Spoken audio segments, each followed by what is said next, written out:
நமஸ்காரம்.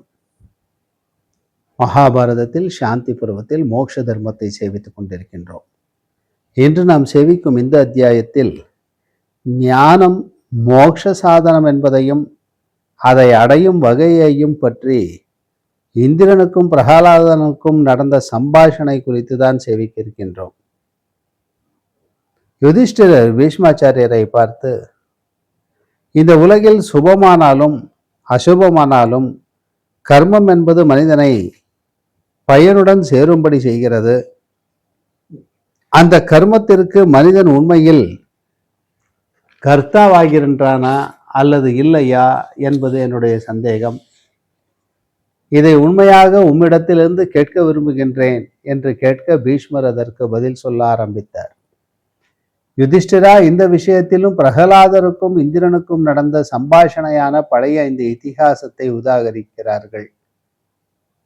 விஷய பற்றில்லாதவரும் பாவங்களை விலக்கியவரும் நற்குலத்தில் பிறந்தவரும் பல கல்விகள் உள்ளவரும் சோம்பல் இல்லாதவரும் அகங்காரம் இல்லாதவரும் சத்வகுணத்தில் இருப்பவரும் இந்திரியங்களை அடக்கியவரும் இகழ்ச்சியும் புகழ்ச்சியும் சமமாக கொண்டவரும் அடக்கமுள்ளவரும் சூரியமான வீடு போன்ற சரீரமுள்ளவரும் தாவரங்களும் ஜங்கமங்களுமான பிராணிகளின் பிறப்பையும் இறப்பையும் அறிந்தவரும் வெறுப்புள்ளவைகளில் கோபமில்லாதவரும் விருப்பமுள்ளவைகளில் சந்தோஷமில்லாதவரும் பொன் மண் இரண்டிலும் சமமான பார்வை உள்ளவரும் ஆத்மஸ்வரூபத்திலும் மோட்சத்திலும் ஞானத்திலும் தைரியம் கொண்டவரும் நிச்சயமடைந்தவரும் பிராணிகளுக்கு முன்னுள்ளதையும் பின்னுள்ளதையும் அறிந்தவரும் யாவற்றையும் அறிந்தவரும் எல்லாவற்றையும் கண்டவரும் இந்திரியங்களுக்கு புலப்படாத உருவத்துடன் எங்கும் நிறைந்து விளங்கும் மகாத்மாவான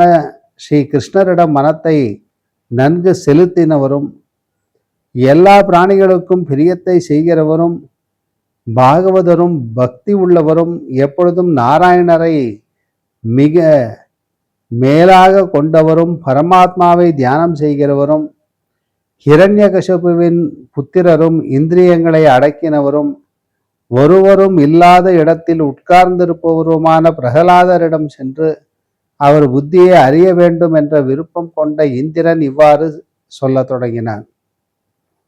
எந்த குணங்கள் உள்ள மனிதன் உலகத்தில் உள்ள மனிதர்களுக்கு சமத்தனாக இருப்பானோ அந்த குணங்கள் யாவும் உம்மிடத்தில் நிலை பெற்றிருப்பதை காண்கின்றேன். ஆனால் உமது புத்தியானது இப்பொழுது சிறு குழந்தைகளுக்கு ஒப்பாக காணப்படுகிறது. ஆத்மாவை அறிந்து கொண்டிருக்கும் நீர் இந்த உலகில் எதை ஸ்ரேயஸ் என்று நினைக்கிறீர்? பிரகலாதரே, கயிறுகளால் கட்டப்படும் உமது பதத்திலிருந்து நழுவியும் பகைவர்களுக்கு வசப்பட்டும் சம்பத்திலிருந்து விலகியும் சோகப்படும் நிலைமையில் இருக்கும் நீர் சோகப்படாமல் இருக்கிறீர்.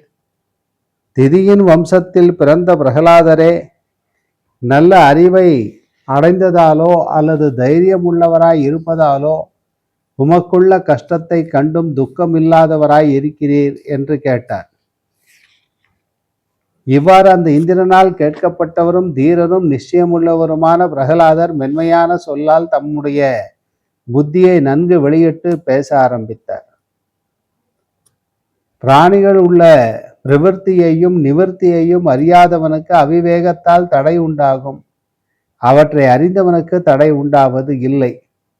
எல்லா பிராணிகளிடமும் இரகசியமாய் இருப்பதும் தியானம் பண்ணத்தக்கதும் அழிவில்லாததும் எப்பொழுதும் இருப்பதும் தடுக்காததும் உபமானமற்றதும் எல்லா உருவமுள்ளதும் பரத்திலும் பரமமான பிரம்மவானது எல்லா இடத்திலும் மறைந்து உள்ளதாய் இருக்கிறது. அதிலிருந்து இந்த உலகம் உண்டாகிறது. அந்த பிரம்மம் உள்ளதாய் இருந்தும் உலகம் பல லட்சணங்களுடன் கூடியிருப்பதை பார். உலகங்களை படைத்தவரும் விஷ்ணுவென்று சொல்லப்பட்டவருமான அந்த பரமாத்மா பாதுகாக்கிறார். எல்லா பொருட்களின் உண்மையும் அவ்வாறே எல்லாவற்றையும் இன்மையும் இயல்பாக உண்டானவைகளும் போகின்றவைகளுமாக இருக்கின்றன. மனிதன் செய்து கொள்ளத்தக்க பயன் ஒன்றும் இல்லை. மனிதன் செய்யத்தக்க பயன் இல்லாமல் இருக்கும் பொழுது ஒருவனும் தான் ஒன்றை செய்கிறவன் அல்ல. தானே செய்கிறவனாய் இருப்பானே என்றால் அவனுக்கு ஒரு சமயம் அபிமானம் உண்டாகக்கூடும். யார் நன்மையோ தீமையோ தான் செய்கிற நினைக்கின்றானோ அவனுடைய புத்தி குற்றமுள்ளதென்றும் உண்மையை அறியாததென்றும் என்னுடைய கருத்து. இந்திரனே, மனிதன் தனக்குள்ள சேமத்தை செய்து கொள்ள நிச்சயம் கர்த்தாவாக இருப்பானே என்றால் அவனுடைய முயற்சிகள் பயனுள்ளவைகளாகும். ஒரு சமயத்தில் பயனற்றவைகளாக இருக்கலாகாது. முயற்சி செய்கிறவர்களுக்கும் விருப்பம் இல்லாதது உண்டாகிறதும் விரும்புவதும் உண்டாகாமல் இருப்பதும் காணப்படுகின்றன. ஆகையால் புருஷன் செய்து கொள்ளத்தக்க பயன் எது? முயற்சி இல்லாமலே சிலருக்கு வேண்டாதது உண்டாவதையும் வேண்டாவது உண்டாகாமல் இருப்பதையும் காண்கின்றோம். ஆகையால் அது சுபாவத்தால் உண்டாகிறது. மிக்க அழகுள்ளவர்களும் மிக்க புத்திசாலிகளுமான சிலர் குரூபிகளும் அல்ப புத்தி உள்ளவர்களுக்குமாய் இருப்பவர்களிடமிருந்து பொருள் வரவை விரும்புகிறவர்களாவர். அப்படி என்று காணப்படுகிறார்கள். சுபமும் அசுபமுமான குணங்கள் யாவும் சுபாவத்தால் ஏற்பட்டு வருகிற பொழுது அதில் அந்த மனிதனுக்கு அபிமானம் அழிக்கத்தக்க காரணம் என்ன இருக்கிறது? சுபாவத்தாலே யாவும் உண்டாகின்றனவென்று எனக்கு நிச்சயமாக தோன்றுகிறது. என்னுடைய புத்தியானது ஆத்மாவில் நிலை பெற்றிருக்கிறது. அதைவிட வேறு எதுவும் இல்லை. இந்த உலகில் சுப அசுபமான பயனை அடைவது கர்மத்தால் உண்டாவதென்று சிலர் கருதுகிறார்கள். கர்மங்களுக்குரிய விஷயம் அனைத்தையும் நான் கூறுகின்றேன், அதையும் கேள். பாயசத்தை புஜிக்கும் ஒருவன் எவ்விதம் அன்னம் இருப்பதை அறிவிக்கின்றானோ அதுபோல கர்மங்கள் யாவும் சுபாவத்தையே அறிவிக்கும் அடையாளமாகும். காரியங்களையே அறிந்து காரணமும் பரமுமான பிரம்மத்தை அறியாதவனுக்கு அவிவேகத்தால் மோட்சத்திற்கு தடை உண்டாகும். பிரம்மத்தையே அறிந்தவனுக்கு தடை இல்லை. இந்த உலகத்தில் உள்ள பொருட்கள் யாவும் சுபாவத்தால் உண்டாகினவென்று உறுதியாய் தெரிந்து கொண்டவனுக்கு கர்வமானது அபிமானமாவது என்ன செய்யக்கூடும்? தர்மத்தின் முறைகளை பிராணிகளுக்குள்ள அனித்திய தன்மையும் நான் அறிகின்றேன். இந்திரனே, ஆகையால் நான் சோகப்படாமல் இருக்கின்றேன்.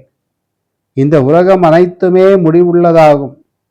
மமதை இல்லாதவனும் அகங்காரமற்றவனும் ஆசையற்றவனும் பந்தத்திலிருந்து விடுபட்டவனும் துன்பம் இல்லாதவனுமான நான் விலகி இருந்து கொண்டு பிராணிகளின் இறப்பையும் பிறப்பையும் பார்க்கின்றேன். இந்திரனே, ஞானத்தை அடைந்தவனும் அடக்கமுள்ளவனும் ஆசையற்றவனும் சங்கல்பம் இல்லாதவனும் யோக நிலையை அடைந்திருப்பதால் பிரம்மத்தை பார்க்கின்றவனுமான எனக்கு வருத்தமும் இல்லை. எனக்கு காரணத்திலும் காரியத்திலும் விருப்பமும் இல்லை, வெறுப்பும் இல்லை. இப்பொழுது எனக்கு விரோதத்தை செய்கிறவனான பகைவனையும் நான் காணவில்லை. இந்திரனே, ஸ்வர்க்கத்திலும் பாதாளத்திலும் பூமியிலும் நான் விருப்பம் உள்ளவன் அல்ல. அறிய வேண்டியதிலும் அறியாமையிலும் எனக்கு வேற்றுமை இல்லை என்று சொன்னார். இதை கேட்ட இந்திரன், பிரகலாதரே, இந்த புத்தியானது எந்த உபாயத்தால் அடையப்படுமோ, எந்த உபாயத்தால் சாந்தி அடையப்படுமோ அந்த உபாயத்தை கேட்கும் எனக்கு நீர் நன்றாக சொல்ல வேண்டும் என்று கேட்க பிரகலாதர் அதற்கு பதில் சொல்ல ஆரம்பித்தார்.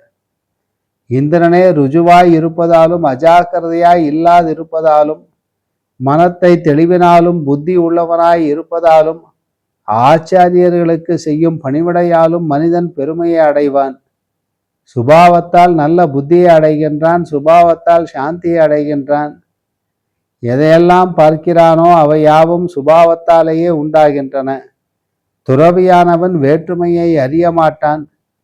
குருவின் முகத்திலிருந்து வேதாந்த வாக்கியத்தை கேட்டு அந்த வாக்கியத்தின் பொருளை பற்றிய அறிவை மனத்தால் பார்த்து கொண்டு பகுத்தறிவால் அடையப்பட்ட ஆத்மாவையே தொடர்ந்து பார்க்கின்றான். பிறகு வைராகியத்தை அடைகின்றான். பயத்தால் தனக்கு உண்டாகும் எல்லா துக்கங்களிலிருந்தும் காப்பாற்றுகிறவரான பரமாத்மாவை அடைகின்றான். பிறகு அந்த பரமாத்மா அந்த சுகத்தை தேடுகின்றான் பரமாத்மாவிடம். சத்புருஷர்களின் சேர்க்கையை செய்து கொள்கின்றான். சத்புருஷர்கள் பரமாத்ம சுகத்தை உண்டு பண்ணுவதற்கு போதுமானவர்களாக இருக்கிறார்கள். சத்துக்களின் அருகிலே இருந்து லட்சணத்துடன் நல்ல வழியை தெரிந்து கொண்டு எல்லா பற்றுதலிலிருந்தும் விடுபட்டு பரமாத்மாவை அடைகின்றான். விஷய விருப்பத்தால் செய்யப்படும் தர்மமானது ரஜோகுணம் உள்ளதும் பயத்தை தருவதுமாகும். அந்த காரியத்தால் மனிதன் முறையே தர்ம குறைவை அடைவான். மீண்டும் அச்சுதரான பரமாத்மாவிடத்தில் பக்தி இல்லாதவனாகவே இருப்பான். உபதேசிக்கும்